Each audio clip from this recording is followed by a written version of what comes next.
ചെവി കേക്കില്ലേ? ആരാന്ന്?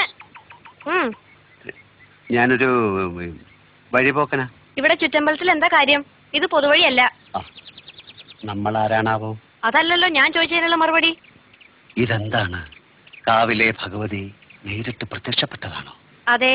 അല്ലാന്ന് തോന്നാൻ മാഷ്ക്ക് ഭഗവതിയെ മുമ്പ് കണ്ട പരിചയമൊന്നുമില്ലല്ലോ. ഓ സത്യം. ആ ശ്രീത്വം വിളങ്ങുന്ന മുഖം, അഴിഞ്ഞു വീണ കേശഭാരം, വാക്കിലും നടപ്പിലും അനുഭവപ്പെടുന്ന ദൈവിക ഭാവം എന്നൊക്കെ പറയണെങ്കിലേ കണ്ണുപൊട്ടനായിരിക്കണം കാണുന്നവൻ. ഇത് വെള്ളരിക്കണ്ടത്തിലെ കണ്ണേറ് കോലം പോലെ. കോലത്തെ അടിച്ചുകളിക്കാരിയാ. ദേ, ഈ ചുറ്റമ്പലത്തിന്റെ ഉള്ളിലായതുകൊണ്ടേ അതിനുള്ള മറുപടി ഉണ്ണിമായ പറയണില്ല. അടിച്ചുകളിക്കാരി. കോലത്തെ തമ്പുരാട്ടിയാടോ മാഷേ? അതേതാ ടീച്ചറെ? ഞാൻ അറിയാത്തൊരു തമ്പുരാട്ടി കോലത്ത്. ഈ ഞാൻ ആരാണാവോ? തമ്പുരാൻ, കണിമംഗലം കോവിലകത്തെ ജഗന്നാഥൻ തമ്പുരാൻ. കണ്ടാലും പറയും ഒരു തമ്പുരാൻ.